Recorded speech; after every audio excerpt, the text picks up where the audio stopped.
Nice call. What else you got? Well, Thor's taking on a squadron down on 6th. And he didn't invite me.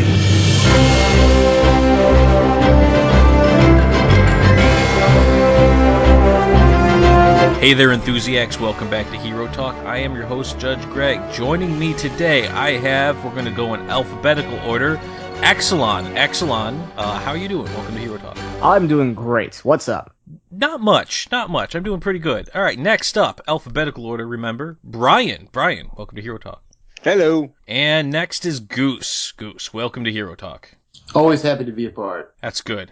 I'm glad I got that alphabetical thing down, because I have screwed that up in the past and didn't think it through all the way. So anyway, it worked out really good for you. I appreciate you guys sticking towards the forward end of the alphabet. That made it much easier on me.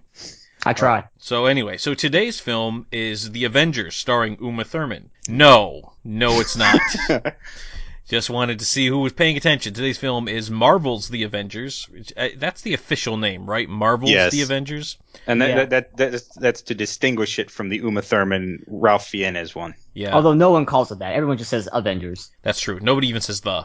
Yeah. Just Avengers. So we are talking about The Avengers. Now, as a reminder, Hero Talk is a spoiler podcast, and we have no obligation to stick to the movie at hand, and it's The Avengers, so we probably won't. So you need to know that anything that has been released is considered on the table and fair game, so you've been warned. Alright, so this is usually the part where I ask what everyone thinks, and we go through the cast. Although, so here's the problem about the cast, is it's huge, and I want to talk about stuff that's not just the cast. So we're going to talk about initial thoughts, and then we are going to do the cast in a really short format. So we're going to say a character, and each of us are going to have one sentence to describe our take on him, and then we're going to move right to the next guy. No discussion. How's that sound? Okay. All right. Sounds good. I didn't rehearse these at all either, so I'm going to be coming with them right off the top of my head like you guys are. All right, so first we'll talk Marvel's The Avengers, whole story, initial thoughts. I'm going to say it. It just makes me want the Justice League even more. Exelon, what do you think? I thought this was, if you take away the superheroes and just put soldiers in their place, this would be a great XCOM movie.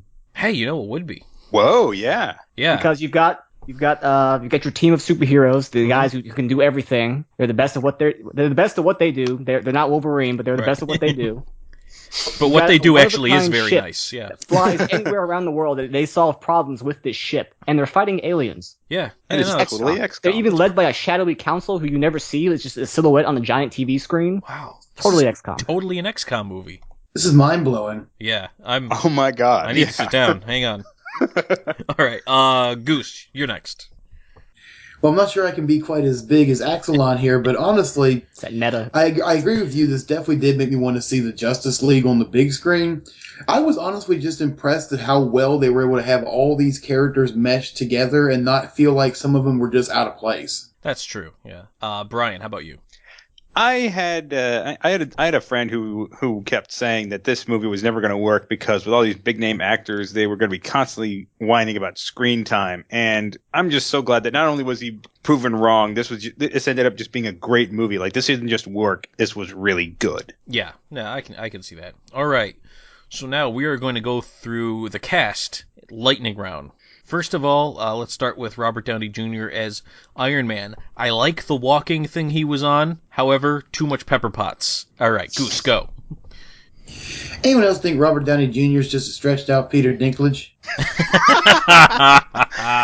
Nice. All right, Brian, go. Yeah, that walking thing, like Joss Whedon called it the car wash. All right. And Yeah, excellent. Robert Downey Jr. as Iron Man. I mean, we've seen him twice already. I mean, Yeah. What'd you expect? Yeah. All right. Excellent. Go.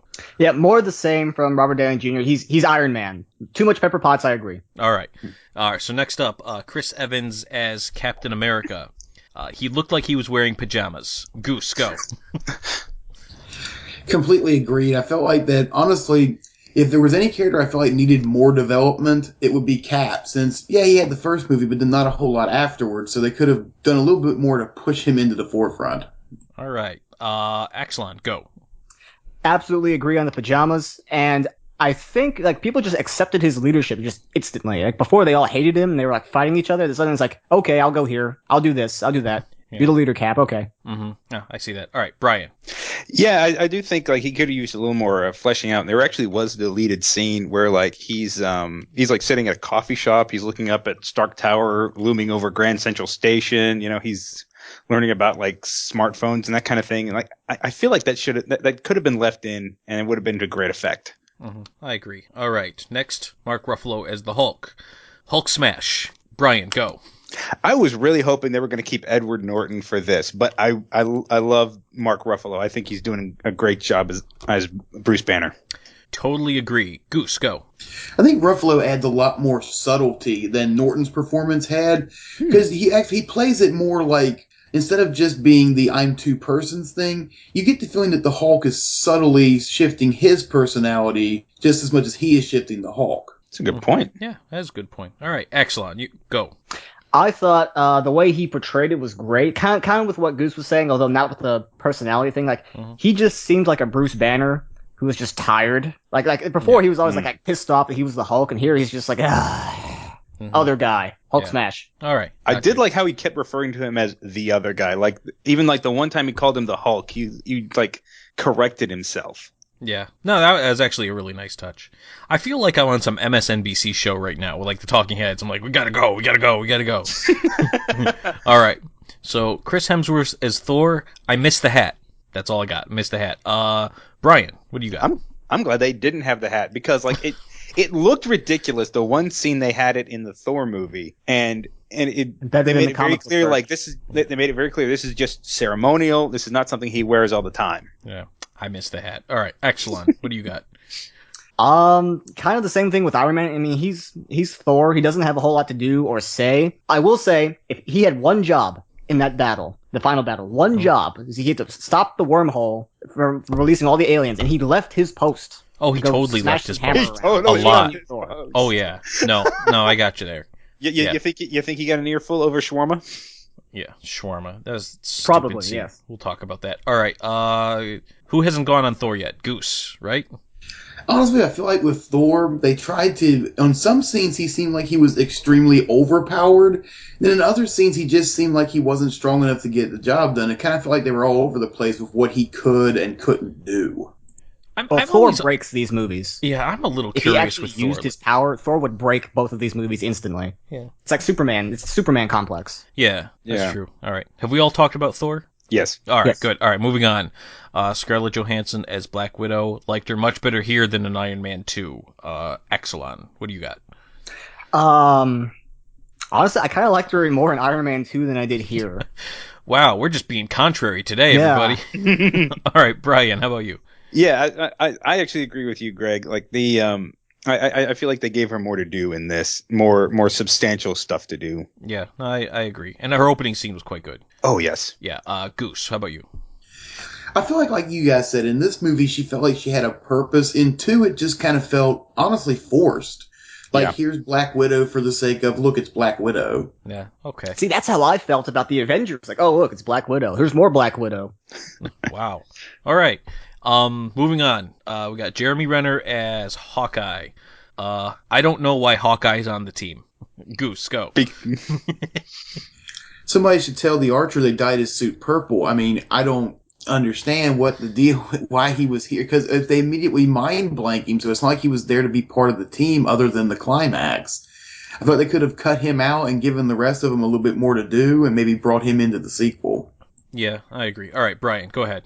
I think he was in there because Avengers. You know, it's like he's part of the Avengers, like one of those like you can't have it without him kind of thing. Sure you could. But I would have said the same thing about Ant-Man, and we totally had the Avengers without Ant-Man. That's a good point. Yeah. I don't know. I felt like that was a character they wanted. They had a vision for, and this is just their way of getting him in at the start. All right, and let's see, Exelon. I don't think you've done. Yeah, no. For Hawkeye, I have 2 words. Yeah. USB arrow. Oh god, I was watching the director's commentary for it, and like the moment that scene was happening, like he was like Joss Whedon was talking about something, and like as soon as he shot that arrow into that slot, he was like, "Yeah, it's a virus arrow. Shut up, it works." I'm just saying, USB arrow. Yeah, he has what? They need to pull some of those out on the show Arrow. I'd love that.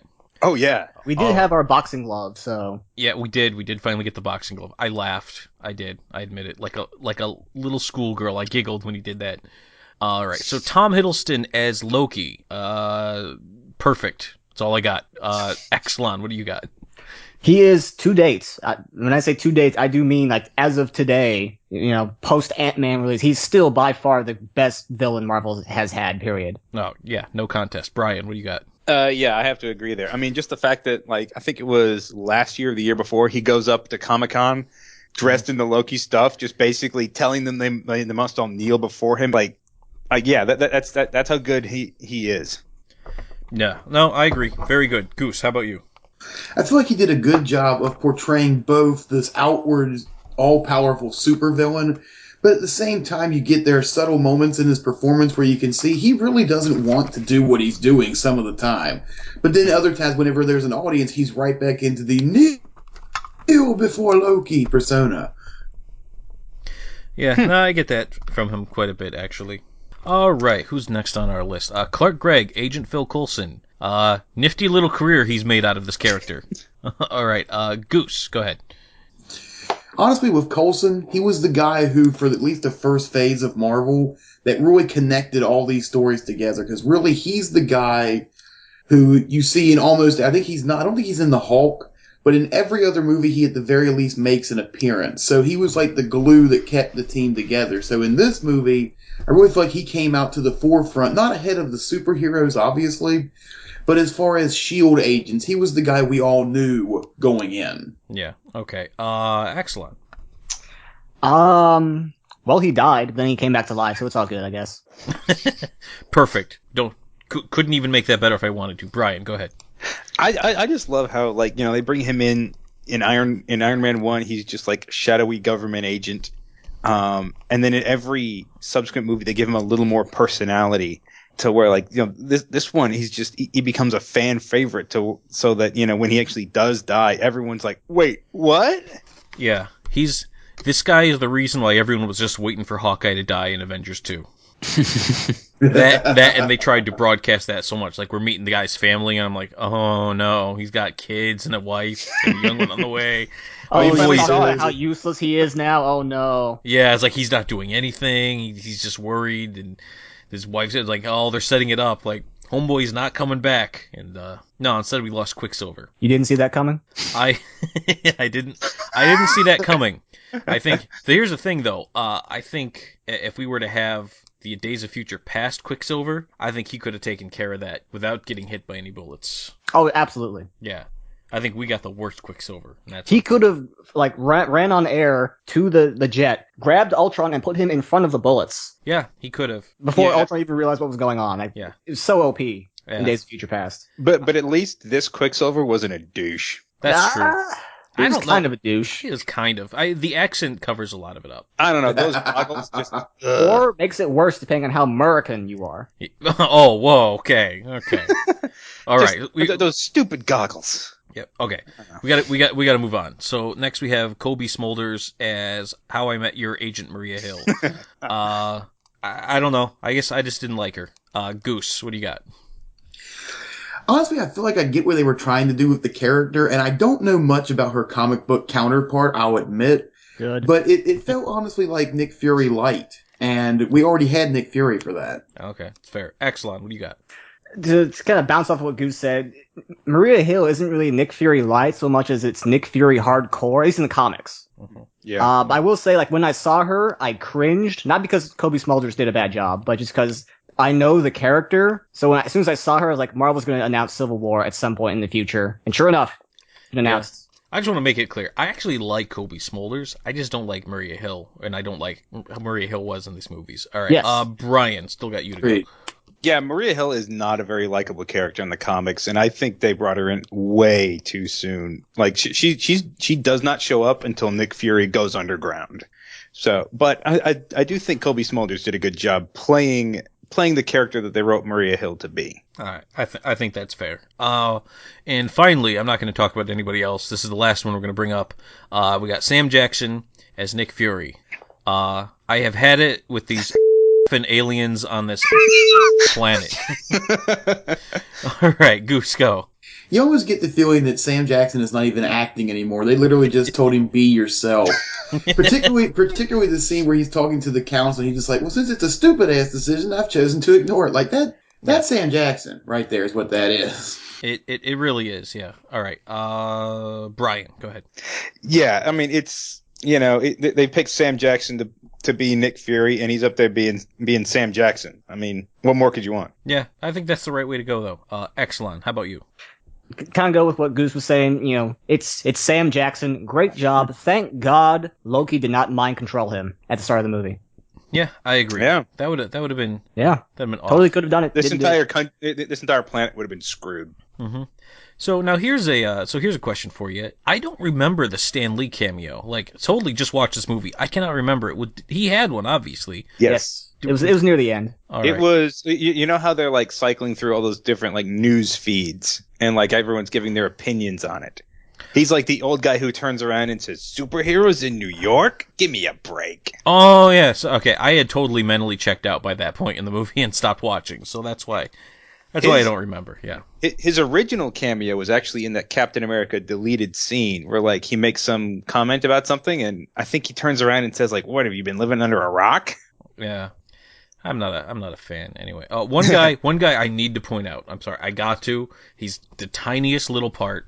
Harry Dean Stanton was the security guard or the maintenance guy that Bruce Banner falls into, the one who talks to him right after he falls off the helicarrier. Oh, the one who gives him pants? Oh, yeah, the one who gives him pants. Like, son, I think you might have a condition.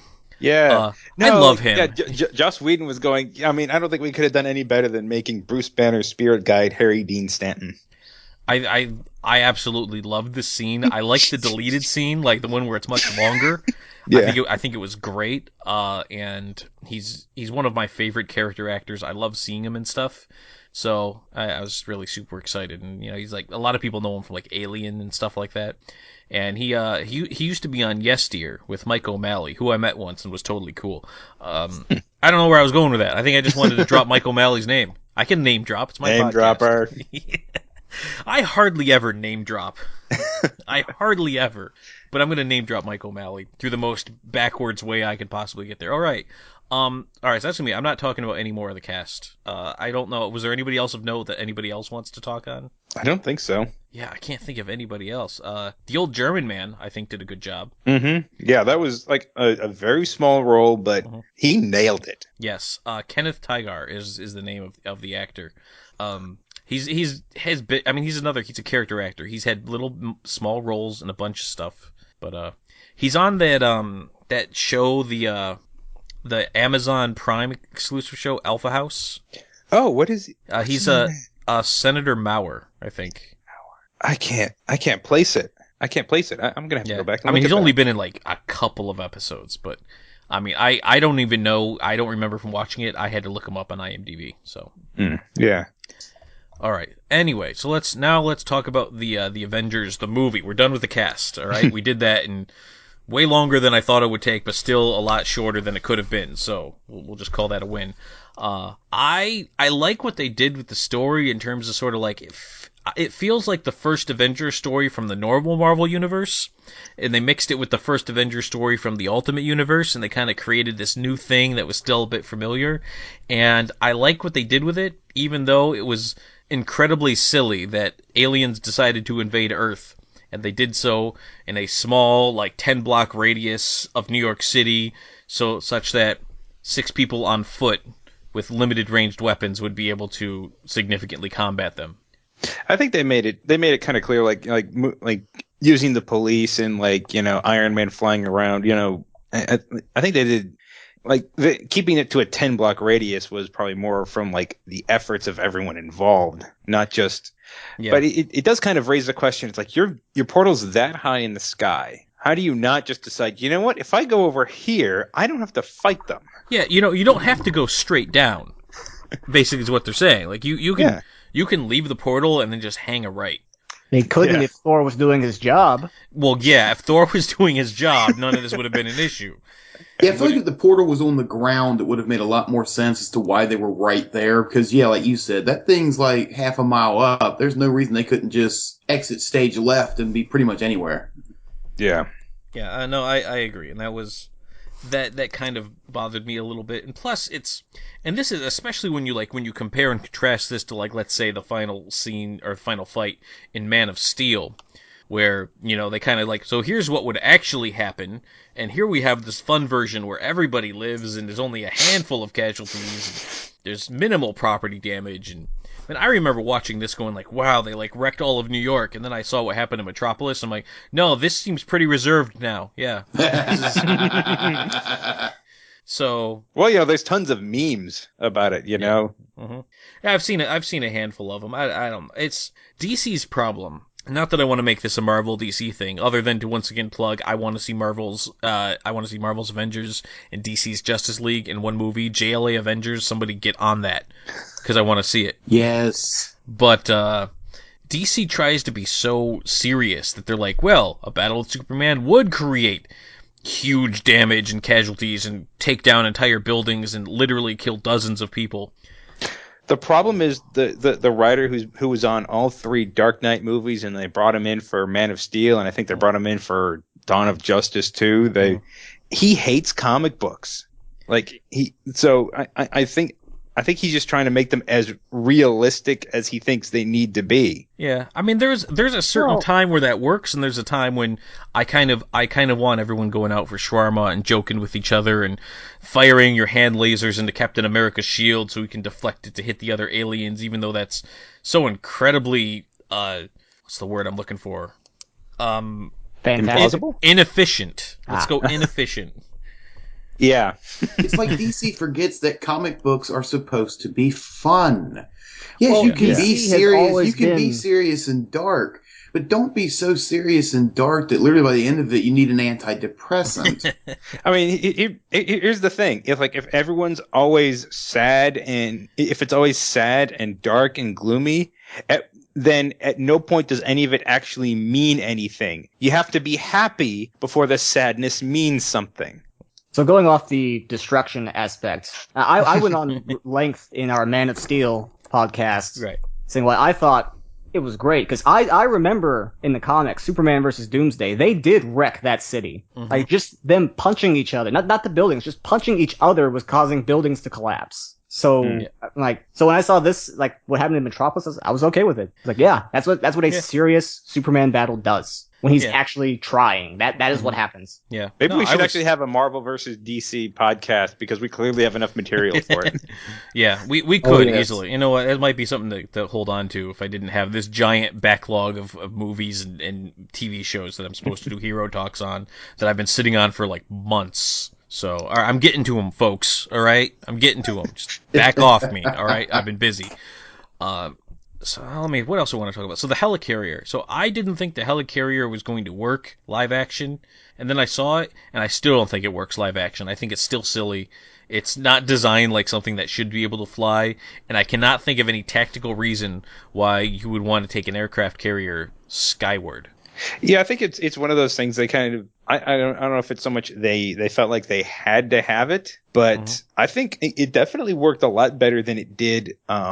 Then, like, at least like the look worked a lot better than it did in the comic books, because in the comic books it's actually like, think of like airplane propellers. Yeah, aren't they just like vertical. little propellers that just go vertical and lift it up, and that's supposed to? Yeah. So I think that the turbines as they made them were the turbofans they used, I think was closer to something that could work. Yeah. Something that made sense. Because why would you do that when you've got aircraft coming to land on it? Like, that's just another thing for them to hit. Yeah. That's incredibly dangerous and irresponsible.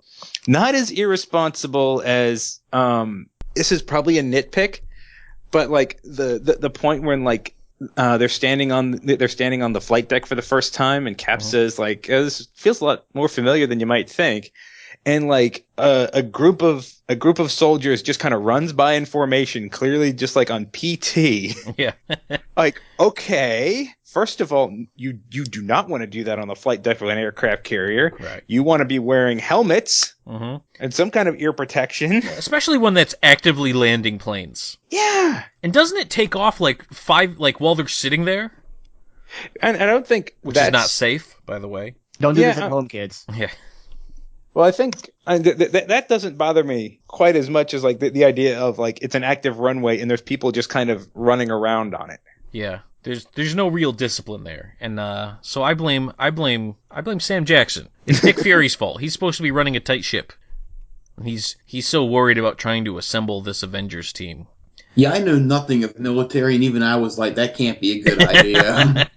Well, I mean, the taking off thing, like that could work if like if you made it very clear, hey, we're about to take off. Everyone put on like your parachutes, I guess. Your parachutes, your masks, so you can breathe. Yeah, or maybe just like a whole let's clear the flight deck because we're about to take flight ourselves. Yeah, no, there's just this kind of warning siren, and it's like, oh, are we about to go underwater? Yeah. I agree. They definitely should have had more warning, especially since they just brought the guy on board who turns green and angry when he freaks out. Like, he should know this is going to happen. Yeah. I did like his reaction where he looks over like, oh no, this is much worse. I love that. This is stupid. This is really dumb of you guys. Just FYI. Totally dumb. That was about on par with Edward Norton going, me in a metal tube underground in the angriest city in America.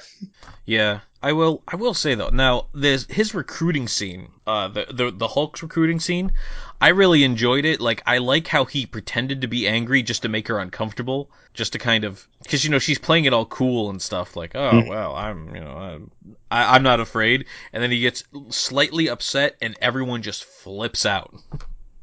Oh yeah, he saw through the entire thing. Like, he knew he was surrounded. Mm-hmm. From the start, he knew. Yeah. Yeah. One little touch. I don't know if you noticed it. She pulls the gun on him, and it's just like, what do you think that gun is really gonna do? You think no one's ever shot me before? Yeah. Go ahead, Brian. I don't know if you guys noticed it, like when he says, "I don't always get what I want," he kind of like pushes the cradle. Yeah. Yeah. I mean, he's kind of alluding to the fact that he can't have kids. Right. He can adopt. I didn't notice it. Well, I think part of it was, I don't know if it was so much infertility as it was like it's really hard to have a family in this condition. No, it's infertility. He can't get too excited. Remember, otherwise he hulks out. Yeah. Remember. Yeah, we saw he's taken the Hulk vow of chastity.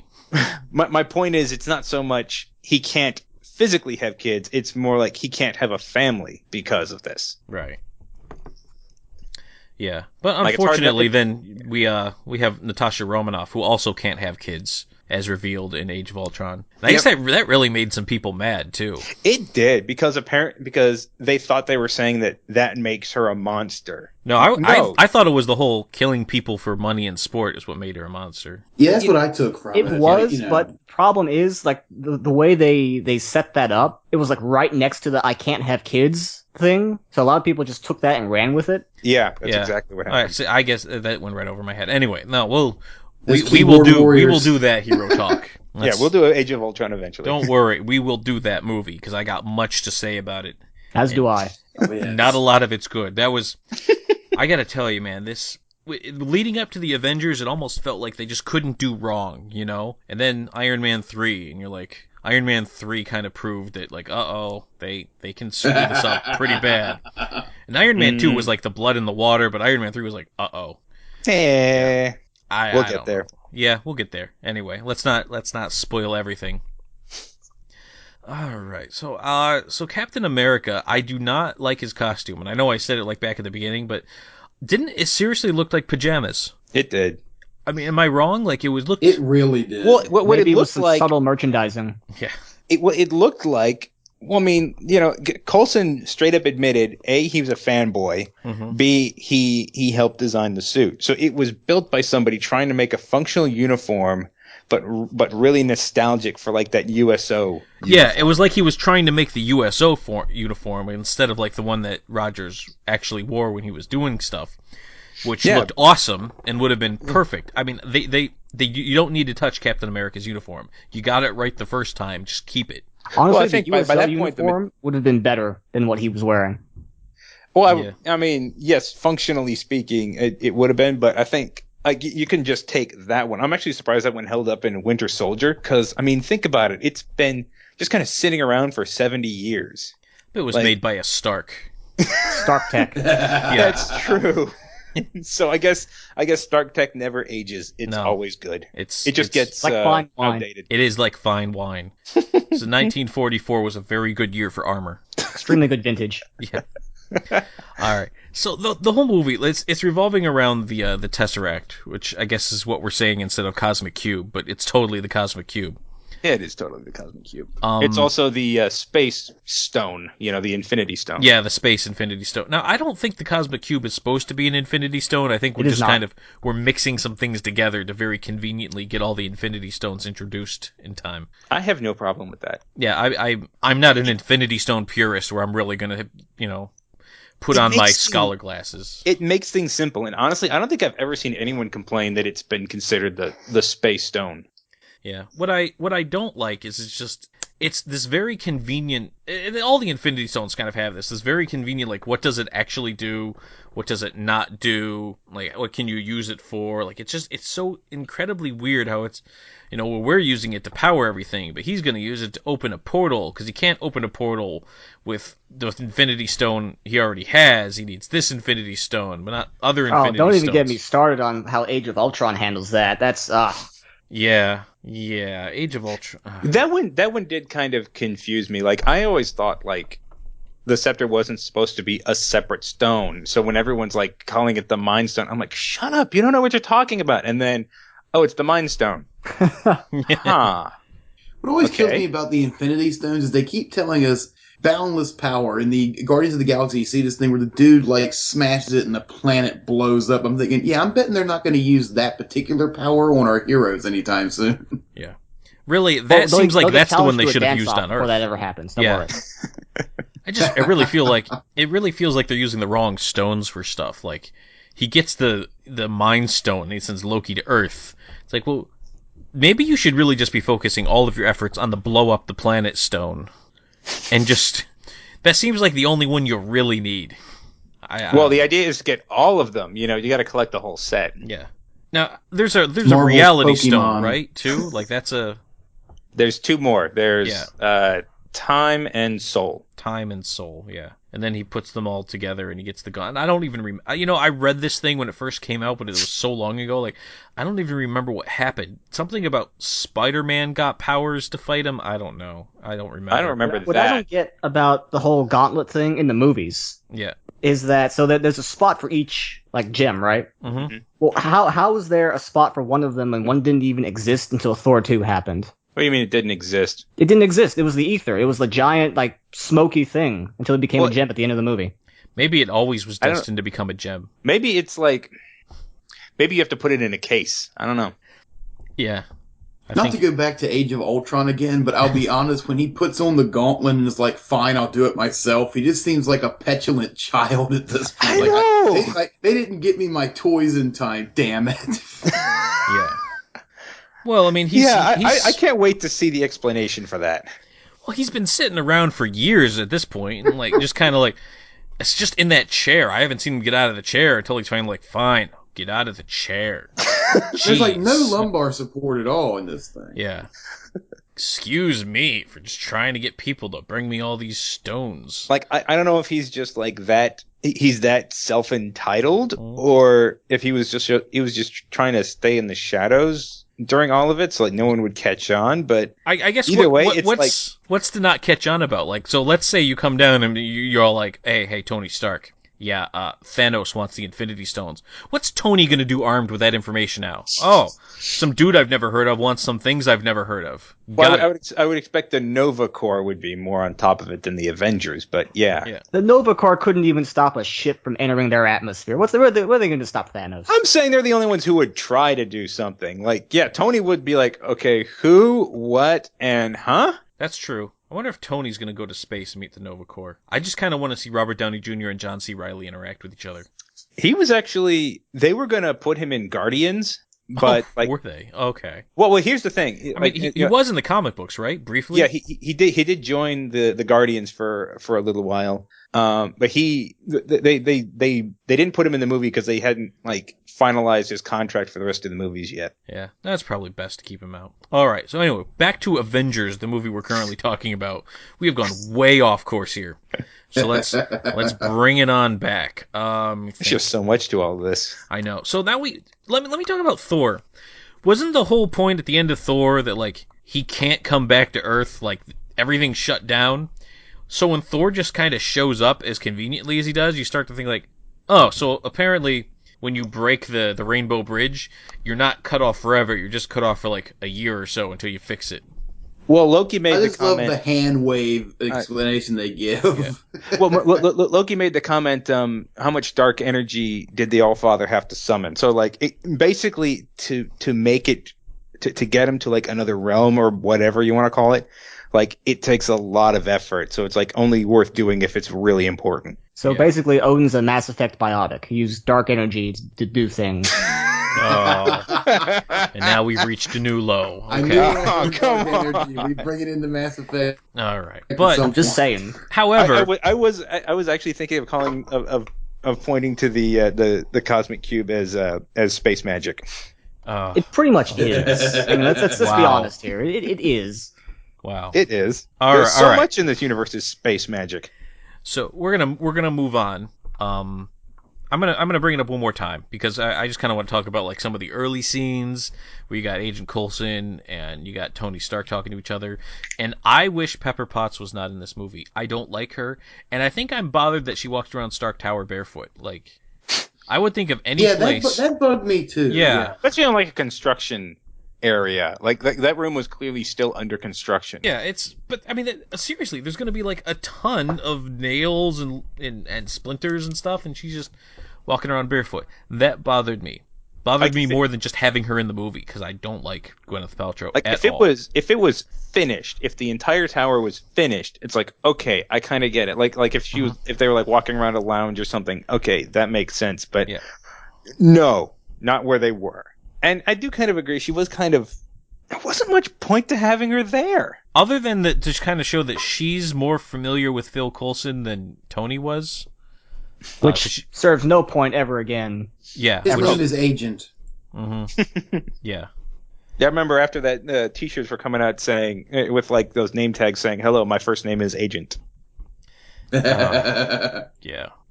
All right. So we have this contrived way to get them all together, but we get this good action sequence, and I think our first decent action sequence, and I don't count the Cosmic Cube theft scene because I didn't like it. It was a chase scene. It wasn't an action scene. Yeah, but we have this the Thor, Iron Man, Captain America triple threat in a cage match in the forest. I just want to point out right now that Thor had no idea that Captain America's shield was going to be able to dissipate Mjolnir like that. He was totally just trying to kill Captain America. Absolutely. He was just going out for straight up murder right there. Yeah, that's just cold-blooded murder. That is like... For all he knew, it was just a dude with a shield. He didn't even know he had like super soldier powers. Yeah, he's just like, oh, well, here's some guy who wants me to stop taking my brother, and instead of explaining myself to him, I'm just going to murder him. Thor, smash! Yeah, you learned nothing in New Mexico, my friend. Yeah, pretty much. Yeah. I This did was say the scene, I I will say that I started tuning into the movie. 'Cause Yeah. like, up until this point, I was kind of like half watching and half zoning out. That- And then this Yeah, scene even happened. the and Germany now scene I'm was on kind of board with this. underwhelming. Okay, Marvel, show me what you've got. Yeah, I I did like the Germany I scene. do love We'll get Tony's back to that reaction one. because he sees a guy who clearly can fly, has magical powers, and what's he like? I can take him. Yeah. Although now, Doth mother know you weareth her drapes? Apparently, he ad-libbed that. And like he was just supposed to say Shakespeare in the Park, and then he added that little bit to the end. I'm not surprised at all. Robert Downey Jr. ad-libs a bunch of his lines. yeah. These movies. Do they even give him lines, or they just kind of tell him what the scene's about and just let him do stuff? He I doesn't think read it's a mostly script, the script latter. reads him. Yeah. It's I was kind of a big fan of the scene, other than some of the silliness, like the Thor murder, or the fact that Thor's lightning apparently charges Tony's arc reactor, like supercharges it. Honestly, when I saw that, I like to think that because of what happened with him in Whiplash, maybe he would have made his suit where it absorbs lightning. That's the only thing I could think of. If only there was an Yeah. instance in the future where Iron Man could really use a power boost from Thor's lightning. Yeah. If only. Oh well, it never comes up again. I will say, after hearing like Joss Whedon tell what they wanted him to do with that, like they said they wanted a fight scene between them, and they were kind of pushing to have one of them be under Loki's control, and he was like, "What? No, that's so contrived. Let me think of something else." And so he came up with this thing where like they're kind of disagreeing on what to do with him. It's like, okay, now you have conflict. Yeah, still a little contrived. I mean, just a little bit, but at least we have another scene. And every time Captain America jumps out of a plane, an angel gets its wings. Homeboy does not like to land planes. He's just like, nope, you could take me up, but I'm going to find my own way down. Unless he's falling into ice water, in which case he just puts it into the ground. Yeah, I think this is the only time he's jumped from a high altitude with a parachute. This is the last time he's jumped from a high altitude with a parachute. He learned after this. He's like, it's way too hard to try to like. He likes the speed, basically. He's like, this is too slow and inefficient. I'm just gonna drop. I did say I hear like Chris Evans thought that the way his character was written, he felt like they didn't do enough to like show off like how strong Captain America really was. Like I guess he felt like he took too much of a beating. Yeah. So he was kind of relieved in Age of Ultron. He was able to do more. Yeah. But still, I still think he throw could. a motorcycle.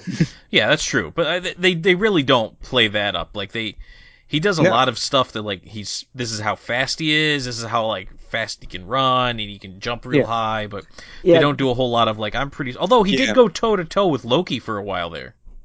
For a little bit, yeah. The thing with Captain America is he took that gut shot like a champ. Yeah, he did. He got shot in the chest, and he could still go out to eat afterwards. With Captain America, when you have Thor and the Hulk on your team, so it's not really necessary to emphasize how strong Captain America is when you have two people stronger than him anyway. Yeah, that's fair. I don't know. I really liked the Germany scene. I think the Germany scene was made by the German man, though, not so much the action, but it just kind of like, if you're going to have Captain America and you're going to have this guy who's got some super strength, at some point, just let me see him face off against a normal guy in this movie so that we can just reestablish that, by the way, I'm not the normal guy here. I'm not the worthless one who you wonder why he's here. That's Hawkeye.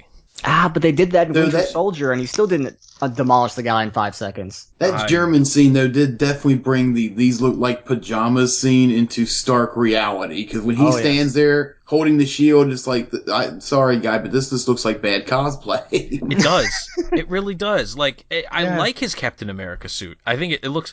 I especially like the one from Winter Soldier. I was a big fan of how it looked. Like when it's like you even get rid of like the stripes, and it's like now it just kind of looks like something that you would wear to go and do, Black Ops or whatever. But I mean, almost. He still has a weird star-shaped pattern on the chest. It looked less like a white, and blue costume shield. and more like a uniform at that point. Yeah. Well, actually, he had the stealth shield, so he had like it was the blue and white. It was just dark blue. He had actually that was actually a variation on one uniform in the comics after he had. Yeah, that was his his Agents of S.H.I.E.L.D. one, right? When he was Steve Rogers, Agent of S.H.I.E.L.D. Director. They just called him Steve Rogers Super Soldier.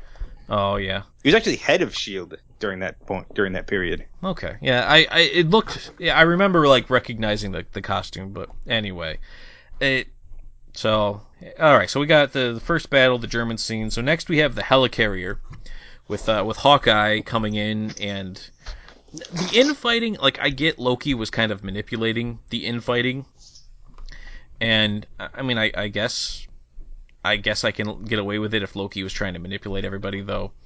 I was a little unclear as to what Loki actually wanted, like, because they kind of play like he wants the Hulk, but he didn't seem to do anything with the Hulk. He didn't end up getting the Hulk, and it didn't seem to hamper his plans all that much. And quite frankly, I don't get it. Like he opens like the whole ultimate plan. I don't get what Loki was doing. Like, he's playing everybody, but then he. Like, what his end game is, so then I manipulate everybody, and I send your team into a tizzy, then I'm going to release the hordes on New York, and then I'm going to be mad, but I'm going to direct them at you, and then I'm going to spend the entire third act riding in a jet ski. It makes a lot more sense when you consider that this movie's plot is pretty much almost the same as the League of Extraordinary Gentlemen. A little bit, yeah. The one that made Sean Connery retire from acting, that one. Yeah, no, well, that was a pretty terrible movie, and this was a man who wore an orange bathing suit for a film, Yes. so he knows a thing or two about embarrassing films. And dressed up as a teddy bear in a movie called The Avengers. Yeah, Way to segue that one there. yeah, there you go. He brought it back. He brought it back.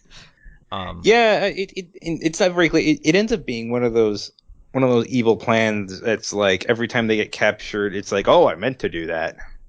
Yeah, I'm not sure he meant to do that, and the whole I'm gonna get what he wants, and then he's after the Hulk, but then it just seemed like it was very contrived, and all you really want to do is just see the Hulk throw down with Thor, and so they came out with about 20 minutes of setup that made no sense, so that we could make that happen. Honestly, it felt like that Tony Stark did more to get him fighting than Loki ever did. Yeah. Tony Stark kind of does that. He's kind of a jerk like that in the comics. Mm-hmm. Yeah, I think what I don't know. The best I can think of is like Barton told him about the helicarrier, and he thought, okay, well, this could be a threat somehow, so we have to bring it down. I get sent there. They start fighting over me, and then you guys come, air quotes, rescue me, and we take the thing down in the process. That is the most sense I can make out of that. It's like the South Park Underpants Gnome plan. Step 1, I get canceled. Step 2, Step 3, profit. It's like they forgot what Step 2 was meant to be. Yeah, it really was just kind of. Yeah. Anyway, but we do get the scene where I get to see Black Widow freak out because the Hulk's chasing her, and then the Hulk and Thor fight. And I'm of two minds about whether or not I think the Hulk should be able to lift Mjolnir. On the one hand, totally not worthy, and I get that. Mm-hmm. On the other hand, though, not being able to lift Mjolnir would make him angry. And the angrier he gets, the stronger he gets. So eventually, he should hit some kind of point, because Mjolnir is not really magic. They've established it's some sort of science in space there somewhere. Magic. Yeah, I still think eventually, Hulk should be able to eventually lift Mjolnir. At the very least, at some point, he will move the Earth using Mjolnir's hands. Yeah, at some point, he's going to be lifting up Mjolnir with a big chunk of the helicarrier still stuck to it, and using it that way. And I almost would have rather seen that, but it was a nice fight, and then it just got confusing, and there was the whole restarting the fan, and I don't think that's how it's supposed to work, and we at least get it seems to run on some kind of electricity. Yeah. All right, you got to really call stupid on the guy who's flying the plane. You've seen the Hulk. They all know what happened in Harlem. They know how far he can jump. Why would you put the plane that close to the glass and then be surprised when, hey, the bullets we've been shooting at him for years still aren't working? Yeah. You know what he should have done? Shoot down I'm going to just call them Hydra airships who were like dropping troops onto the helicarrier. Yeah, that's what he probably should have been focused on. Yeah. All right, but so the whole scene ends up leading to one of my favorite scenes. Yeah. Anyway, so the whole thing leads to one of my favorite scenes. The Hulk falls down, and then he gets to talk to his spiritual guide, as he's been put before. So, trying to think if there's anything else we really need to talk about at the helicarrier battle. Oh, yeah, Coulson dies. That's a pretty big deal, I suppose. There it is. Coulson dies. That's what pissed me off about them bringing him back, because they gave him a good death. Mm-hmm. And then they just completely erased it because comics. Yay, comics. He has done a great job with Agents of S.H.I.E.L.D., but I do feel like it made that great death scene meaningless. Yeah. Have they ever in Agents of S.H.I.E.L.D. Established what happened, other than that he didn't just die briefly and come back, but something did happen to him? I know that something with an alien. Would you like me to explain it? Yeah, go ahead. So what they did was it did have something to do with an alien. I want to say it was a Kree. It may have been okay. So it was a Kree. They took like Kree blood. There's like some healing component in it, and it wasn't just like inject it with him and he comes back to life. They had to do like major brain surgery on him to get him back, and I think they had to. Because like so much time had passed, they had to implant a bunch of memories of him being in a recovery center in Tahiti. Yeah, I kind of got the impression. Which is why if you ever hear yeah. jokes about Tahiti, that's what they're referring to. Yeah. So in a few episodes, it becomes like a very traumatic issue for him. How did they get Kree blood? They found a Kree body. They've had him on ice for a long time. And they decided to just inject him with this alien blood they found. Like you do. What's the worst that could happen? It's just alien blood. Yeah. And he's dead anyway, right? So I guess. Yeah, really. All right. So like, we inject him, nothing happens. Well, then we're still where we were. We didn't lose anything. Yeah. I'm sorry I asked. To be perfectly honest. Sorry I asked. Yeah, I think I'd have rather just had I thought you were dead. Nope. Nope. Well, you see, Nope, I got better. Another thing that's kind of interesting is like the people in charge of the movies don't want any kind of crossover with Agents of S.H.I.E.L.D. because they feel like that's really just like complicated everything. Even though Agents of S.H.I.E.L.D. is really more just subtly setting up the Inhumans and just reacting to everything the movies are doing. So I don't know what they're complaining about. But I see where they're coming. Like, I don't want to see Daredevil show up in, Captain America: Civil War. I don't. I want Daredevil to stay on Daredevil. Well, the actor wants to be in it. Well, I'm sure the actor does. Yeah, who wouldn't? But I'm saying in terms of the character. But right. The thing that gets me about Daredevil is like he's a street level superhero. Mm-hmm. That is what he does. That is Daredevil. He has his corner of the city, Hell's Kitchen. Yep. And he fights crime in that city. Like he does not need to be involved in every world-ending threat because he's a street guy. Yeah. Well, that's the thing about Civil War. It does spill over onto the streets. Well, you know what? That's Captain America's fault. Yeah, that is in fact Captain America's and fault. Iron Man. Yeah, and Thor, who seriously should have been on that portal. Seriously, though. That bothers me. He was totally supposed to stay there, and instead he's off playing with the Hulk. Yeah. See, now you can't not think of it, right? So hard. Yeah, that's why the Hulk punched him. Everyone thinks the Hulk is just a jerk. The Hulk's like, you were supposed to be watching the portal. Why are these guys even here, Hulk? That's what's going on there. Hulk was just annoyed. Hulk knew the plan. Hey, I did my part. I smashed. All right? What was your part? What was your one job? Thor stole his kill. That's what happened. Yeah. Idiot Thor. And every casualty after that point was because Thor left his job. Yeah. Again, he learned nothing in New Mexico. He's the same guy. He's like, oh, there's a battle. I shall join. Like, no, jerkhead. You're supposed to be watching the portal. That's why Tony had to do all his stuff. How easy would it have been for you to catch Tony if you were already there doing your job? Exactly. I did like the line. Well, Thor's taking down a squadron down on 6th, and he didn't invite me. Yeah. We think that's mock, like he's being sarcastic, like he's mock indignation. That's real indignation. It's like, seriously? Did you tell him to take out the squadron? Or did you tell him to watch the portal? I blame this whole thing on Thor. This is all Thor's fault. Yeah? I think that's fair. I think, between Thor and the Galaga guy, these... Oh, it's totally Thor. If he just grabbed a hold of Loki and kept a hold of him, none of this would be happening. Yeah, that's also true. Mm-hmm. I mean, think about it. Like, Thor is exactly the kind of guy who would get bored just sitting there shooting lightning in a hole. It's like, screw this. I want to get in the thick of things. Yeah, well, and that's to battle, my brothers. Yeah. All right. So, any other big things we want to talk about? I actually was not a fan of all those, like, watching the people interact with each other while they were fighting. Like the whole shoot my beams, the shield to bounce them off, because they're doing like these choreographed fight scenes with each other. I was like, I'm just not buying it. It felt like I think that was the one shot of fan service that really wasn't necessary. I mean, we've seen them do that before in other media, but it really wasn't necessary. Yeah. You know what I would have liked in that choreographed fight scene? Instead of them doing a Marvel Ultimate Alliance 2 reference, which I don't think anyone even remembers that game, with the beams and the shield. I remember the first one. Yeah. What they should have done was had Thor, if he's not going to do his job, fly down and just smack Captain America's shield, which they do in Age of Ultron. Yeah, it was nice to see that come back. But yeah, that's what really... You already established it. Yeah. It's Chekhov's gun. Just fire the gun. Yeah.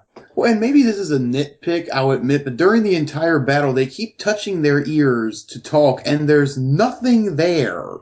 They have nothing in their ears for communication at all. And even whenever Black Widow is about to push the spear in there, she just starts talking, and they can hear her like, you didn't even fake touching your ear that time. We've gotten rid of all pretense. The Justice League has Martian Manhunter, right? That's how they pull that off. Yeah, But, he does the whole Exactly. telepathy If you say so. thing. he telepathically links everybody so they can all talk to each other, which makes sense so that you can get away with this sort of thing. For that's why they don't have stuff in their ears; they can just talk to each other. But yeah, But there's here, no. I mean, break out the Bluetooth, people. Help, product placement is your mantra. You could at least stick some Bluetooth in there. Yeah, Tony's the only one who gets away with it, quite frankly. Everybody Oh, else, yeah. especially the Hulk. You telling me that the Hulk was able to keep that stuff in his ears? Hulk just have showed up. Wi-Fi. He just stole some dude's motorcycle, and he just showed up. He didn't have time to put anything in his ears. It's not like he was on the helicarrier with everybody else when they could have maybe had the secret hidden ear things implanted. He was. But also begs the question: did he steal a scooter from somebody? I mean, He where must did have. that come from? I guess No, the Harry security. Dean Stanton gave it to him. Yeah, the security guard must have given it to him just for being awesome. The security guard. Like in the scene, like he I'll buy hands it. him the keys to it. Yeah, I love that. By the way, deleted scene. speaking of deleted scenes, they actually made that one at the beginning of Incredible Hulk canon. Did they?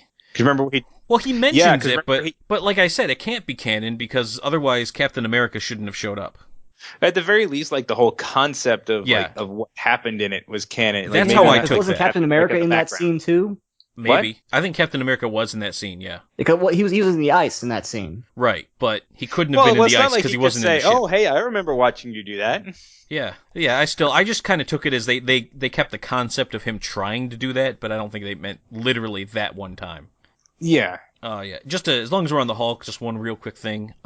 So whenever the Hulk talks, they usually use like the actor's voice mixed with Lou Ferrigno's voice, but Puny God was actually all Mark Ruffalo. I think it was perfect as it was. Yeah, just to put that out there. So the whole now. How have we not talked about Puny God? Yeah, so I know so many people who get so upset and have told me, and again, I just want to point out these characters are fictional, that Hulk really couldn't beat Loki in a fight. Again, fictional characters. But I say Hulk totally can beat Loki in a fight. Hulk gets mad, Hulk gets strong. Well, they make it so questionable whether or not they're actually like gods, like demigods. I think is, Oh, no, is they're the aliens. better. Yeah, I mean, because quite frankly, there's only one god, and he doesn't dress like that. So, But, yeah, I mean, I totally believe Hulk could be an alien who looks like Tom Hiddleston. yeah. Absolutely. Well, I mean, When they've already pretty well established What that powers does strength-wise, Loki really Loki have? is not that strong. Yeah, at least in the movie universe. It's not like it's No. Thor. He's not grabbing Thor by the leg and just smashing him around the place. It's Loki. Loki doesn't get by on Thor strength. would be able to put up a fight. Loki was so angry he didn't even think to like make himself disappear or something. Yeah. He left his actual real self exposed to the Hulk to yell at him and call him, like, what, a big green monkey or something, and... Yeah. Doctor Doom would never have done that. Shame on you, Loki. Like he was smart enough not to do it when Thor was about to jump at him. Like how do you not think to do that when something twice his size Right. is about to do the exact same thing? He did not listen to Tony's advice. When you say we have an army and you say, well, we have a Hulk, that actually was a pretty decent comparison. You really needed to be on that. Especially since the Hulk was such a key part of his vague helicarrier plan. He should have known. Yeah.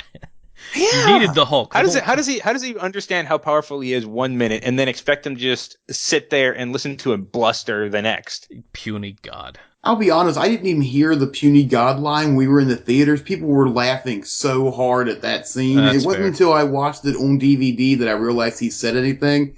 In my head, I was playing the clip from The Incredibles where he's like, he caught me monologuing.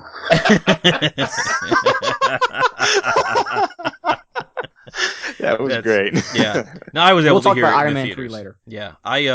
Because I go to see these movies like when there's nobody there. So I think by the time I got to see the Avengers, which was on like some random Wednesday night, I think there was like 4 other people in the theater with me. And FYI, when I saw Avengers 2, I was the only dude in the theater. I'm the reason they had to put that sucker on the projectors, man. They would have just gone home. and watched it for me. Yeah, I was only guy. Like, seriously, no one else came in. Whole theater to myself. So I cut all the lines. So, Nice. yeah. That's what happens when you wait like 6 weeks after the movie comes out. I remember we were doing First Avenger. You still hadn't seen it. I know, That was like a I month hadn't. I hadn't later. by the time we did the first Avenger Hero Talk. I went to see it, like, I even didn't see, I said I was going to go see it next week, and I was still a couple weeks later. I was at, it was at a point where it was like, it was just leaving, like, I was at my do or die moment. It was like, listen, the thing, they're not even putting it on, like, during the normal hours anymore. It's like, if you want to see it at night, you got to go during the week, because on the weekend, it's only getting matinee shows. So I was like, all right, I got to go. I got to just do this thing. And I went, only dude there. I went on, like, on Monday night. It was great. It was glorious.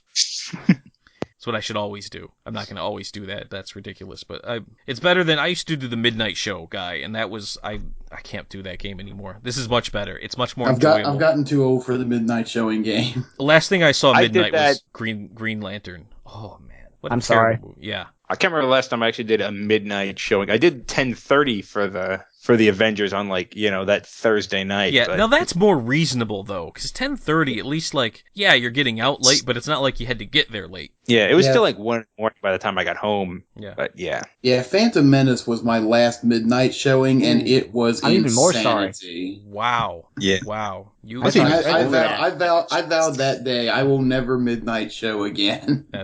That's fair. All right. So I guess we need to talk about Tony's self-sacrifice and the missile. It kind of felt like that made Tony the only real character in this movie that had any kind of developmental arc. Yeah, it really did.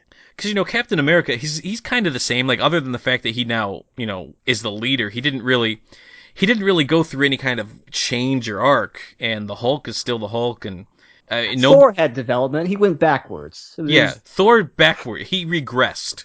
He's now back to the jerk at the beginning of the Thor movie. Yeah. But yeah, and this time he's been justified. Yeah. But I just felt like it kind of made, and it was cool and all, but I'm not really seeing how it was a one-way trip, because it really did feel like once the missile's through the wormhole, you just let go, dude. Not even then. And then just go point back it at it the other way. Just point it at it to the point where it can't turn around, and it'll take care of itself. Well, I was thinking all right, so let's say it's it's a missile, it's going fast. I'm not really too good at the aiming. Now, even though Tony Stark has shown no such limitations on his ability to do these ridiculous shots, but I mean, I could understand. Let me take it up to the portal, which still has people pouring out of it. Thanks, Thor. Once it's there, you don't have to follow it in and stay there. You can just kind of send it and stop. I mean, it kind of bugged me is why would his suit lose power when he went through the portal? I mean, the power is there on his chest. It's not like it was connected to Earth. I can understand Jarvis. I actually never thought about that until I watched it today. I was like, wait a minute, that makes no sense. It makes no sense at all. I understand losing connection with Jarvis because Wi-Fi can only go so far. Well, isn't Jarvis in power? the suit? Yeah, that's another thing. I thought Jarvis downloaded a version of himself into it. Well, because I used to think that too, except when in Avengers 2, when he's loading Friday into the suit, he actually takes a physical disc of Friday and puts it in the suit, doesn't he? Huh. I believe so. Yeah. Yeah, but I remember in Iron Man 1, he actually says, I've uploaded myself. That's right, Jarvis he does. Says, yeah. Jarvis straight up says, I uploaded myself to the suit. Yeah. Yeah. It makes no sense that his suit would just power down like that. And I'll be honest, I felt like him calling Pepper with this felt incredibly forced. Just her not answering the phone. Really? You're serious? You know that Tony's... You're not going to check your phone? Really? Yeah. He's got a phone in the thing, What the hell? You didn't try calling him. Yeah. Or then there's the whole, okay, this bothered me a little bit. When he's down and they have to bring him back to life, the Hulk yells at him and that's what brings him back. I thought it was going to be Thor shooting lightning at his chest, like we previously established. Yeah, no, it just was kind of silly. And then there's the whole shawarma thing, and then I guess now. But yeah, I do feel like something I noticed after the first time I watched it. As I was walking out, I kind of realized it really does make it seem like Iron Man is the main character. And everyone else is just supporting. And did anyone else think he probably got damaged more by Hulk catching him than anything else he did? It was not a graceful catch. I will give you that. He just it's like the football. I mean, he threw down you don't call the Hulk for grace. Yeah. No.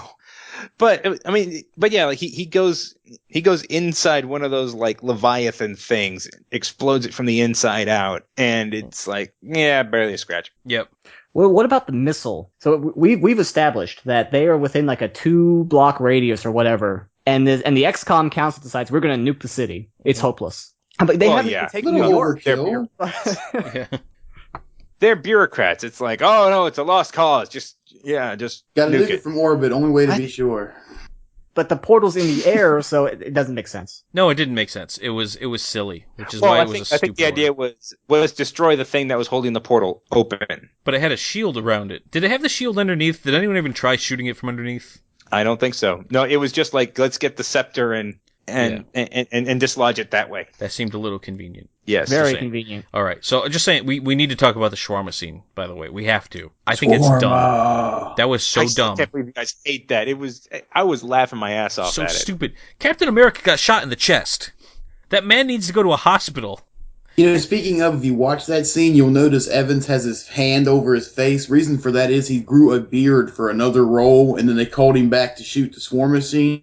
Yeah, so he's covering the minute. beard with his hand. Oh, I thought it was just because he was passed out from the blood loss from the shot in the chest. Although I imagine he's got like a unknown healing alien factor, weapon. doesn't he? Yeah. It was just thought it half was face hilarious. bombing. That's what it was. I just thought it was hilarious because it's like these guys like just finished fighting a whole bunch of aliens and then they're just sitting in this shawarma restaurant, you know, like Thor's still in his armor, Captain America's still in his suit. Oh, now here's the thing. Bruce Banner's wearing clothes.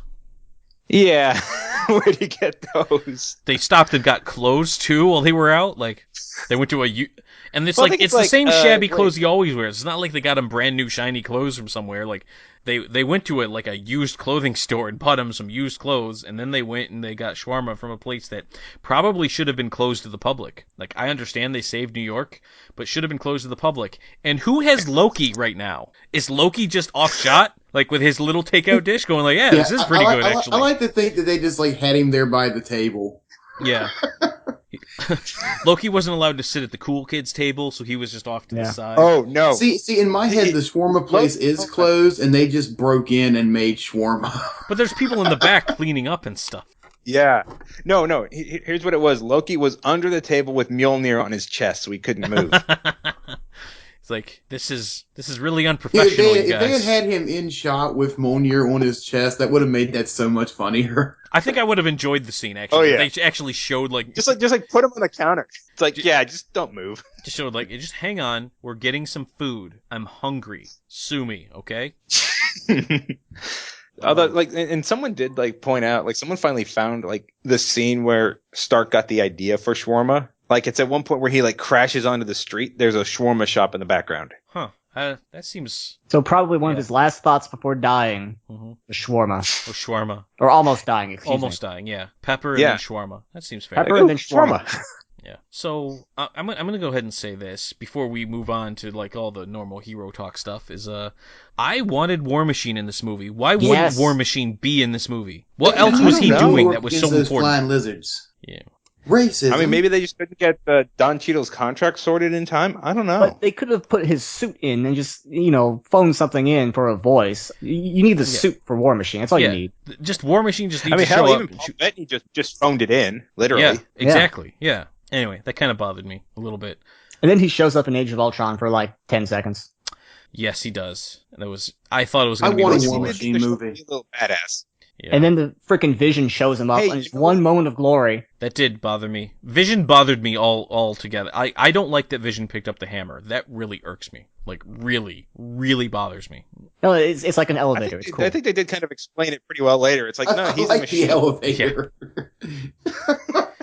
Well, I'm bothered because Steve Rogers should totally be able to pick up the hammer. There's no reason why he shouldn't be able to. I did like they at least that's put what in I the said. moment where he moved it, at least. I mean, that was something. but- No. Yeah, he should have lifted been it able up. to He pick should have up. been If like, he's oh, look not- at that, I'm Thor now. Yeah, if he's not worthy, who is? Yeah. He's much more worthy than Well, I Mr. think- Leave My Post. Again, I think the whole point of that was like Mjolnir still has like a sense of ownership. Like, it's like, okay, this guy owns me. I mean, this guy is worthy to lift me, but he's not my owner. He's not Thor. So it's like when Thor becomes unworthy, then Cap can pick it up. But yeah, I think Thor's But unworthy. if Thor that's how is- I choose to think of that. So you're saying Thor was unworthy, and that's why Vision was able to pick it up. No, I think he's saying Vision's No, I'm the saying elevator. Vision is a machine, so Yeah. he can pick it up. Vision's the elevator. Vision is an android. Well, then shouldn't the pickup truck driven by Stan Lee have done the same? Well, no, because it was already touching That's the a good ground point. at that point. If Ah. Thor had placed it in the pickup truck could have just driven all over the place. No, it's like it's because I said so. Yeah. Yeah, All right. Pretty much. All right. So now I think we've talked this one to death. So we're gonna go to our favorite parts of Marvel's The Avengers. I'm gonna start. Who's ready? Let me just ask this before I put somebody on the spot. Who's ready to go? I'll go. Me. All right. We'll go. Exelon. We'll start with you. I kind of mentioned it already, but it's the scene when Captain America, Thor, and Iron Man get into that three-way fight with each other. It's when I started honestly like really getting into the movie. Before that, I was kind of bored. So yeah. All right, yeah, that's a decent scene. Yeah. Brian, how about you? It was when Hulk was just throwing Loki around like a rag doll. I was just cracking up laughing. That is a good scene. That was very close to being my favorite too. Right, Goose, how about you? My favorite scene, honestly, it's not really an action scene so much. It's where Hulk gives his big speech, I'm always angry, smashes the thing, and then you see all of the Avengers assembled for the first time. That was when I was sitting in the theater like, now I'm watching an Avengers movie. Yeah. Wow, it's pretty late. Yeah. In the movie. I gotta say, my favorite scene, very close to Goose's. My favorite scene is him actually just turning into the Hulk and punching the thing. Because I had been waiting the whole movie for some really decent Hulk smash. And that was my first Hulk smash moment that, because I didn't count the fight, because the fight was kind of meh. But, Hulk smash, Hulk smash. And he did, and he smashed, and Hulk smashed. So, Hulk smash, that was my favorite part. Honorable mention to the Germany scene, because the German man... But the pajamas... that's why it's not my favorite. It's honorable mention. The German man he made that scene so powerful, and then Captain America shows up in his footy pajamas and just totally takes it away. A horrible costume design. Whoever came up with that concept needs to not come up with more concepts. I was going to say fired, but I'm like, no, that's unnecessarily cruel. I don't want the man to lose his livelihood. Just don't come up with costumes for Captain America anymore. Honestly, even the line that he said there where he was like, the last time I was in Germany, I felt like saying... in this iteration, you didn't actually fight the Nazis. You kind of fought Hydra for maybe a couple of months and then got buried in the ice. So, hey, he punched out Adolf Hitler like 127 times. Correct. I think one of my favorite lines, if it's not my favorite, was like the one where Thor's telling Loki, "Listen here, brother," and then Iron Man sweeps him away, and Loki just goes, "I'm listening." Wasn't that an ad lib? I want to say that was. It might have been. I think I heard that was an ad lib. That it was just supposed to happen, and Tom Hiddleston just said it, and everyone thought it was funny, so they kept it in. I might be totally making that up. I apologize if I am, but I thought that was. Yeah, I know. I believe it. Wearing mother's drapes was an ad lib, but yeah. I don't know about that one. All right. So now we have to give this movie a score, and I still don't know what I'm going to say. I'm going to just wait until I call on myself and do it. But me being the host, I get the luxury of going last. Who's ready to score the Avengers? Wow, you guys, way to step up. Come on. I'll go. Somebody. All right, Brian, you get to start us off. Hang on. Okay. I would give it 9 punches from the Hulk out of 10. 9 punches from the Hulk out of 10. All right. Exelon, how about you?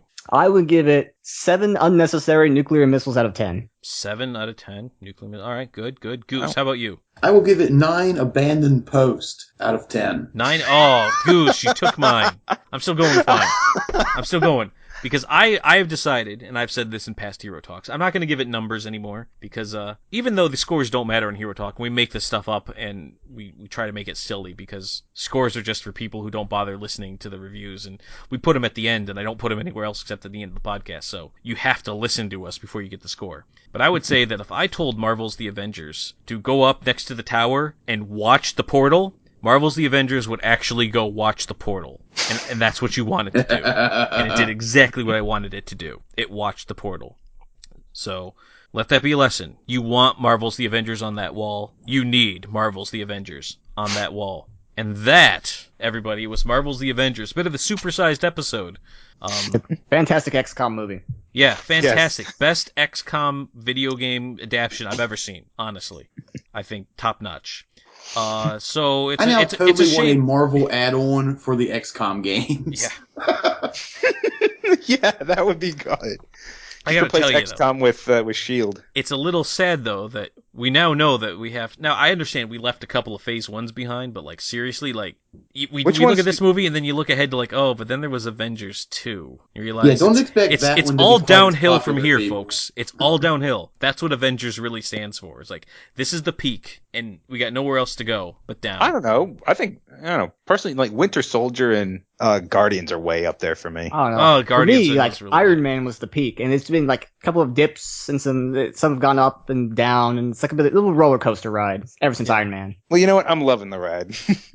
Yeah, that's fair. They're doing it much better than DC's doing it, though. Mhm. But I don't know. We'll have to see Dawn of Justice. We'll see what happens there. But Personally, I think where they're going to screw that one up is Suicide Squad. Because it's like, it's just too soon. We don't know any of these characters yet. I know. I mean, I don't think Harley Quinn is as strong as they think she's going to be. yeah, Harley Quinn is great within the comic book community. Since when is she an emo gymnast? Well, she's always been a gymnast. Huh.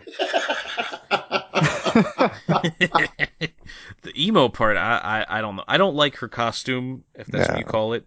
I'm interested to see Will Smith as Deadshot. Just because I like Will Smith, although from what I've seen in the very brief previews I've been able to see, it doesn't look like they're letting Will Smith be Will Smith. Like, no, if you're going to cast Will Smith as Deadshot, you let him be Will Smith, all right? Because otherwise, what was the point? I don't know. He kind of sounded very Will Smith in the trailer that went out. Yeah, I didn't see it too much. Although Jared Leto, I'm starting to warm up to him as Joker. Mm-hmm.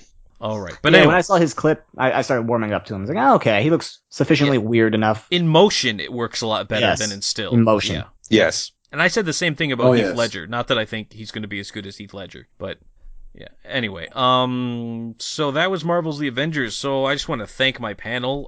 We'll go in reverse alphabetical order. So Goose, Brian, and Axelon, thank you for coming on Hero Talk. Thanks for having me. Twas a pleasure as always. All right. So, hey, if you have a movie that you want to hear us do on Hero Talk, or if you want to join the panel one of these days, you can send your emails to herotalk@enthusiacs.com for more movies, let's plays. I keep saying let's pay. Please pay us. I just want to remind you, we don't actually ask for money. For more movies, let's plays, reviews, and other content, go to enthusiacs.com. You can check out our forums. We're on YouTube. We're on Twitter. We're on Facebook. Where are we not? We're not on Tumblr. Don't look for us on Tumblr. You're not going to find us there. Instagram? Yeah, we are also not on Instagram. Are we on Instagram? I don't know. I don't think we're on think so. Instagram. I hope we're I don't not on think so. Instagram.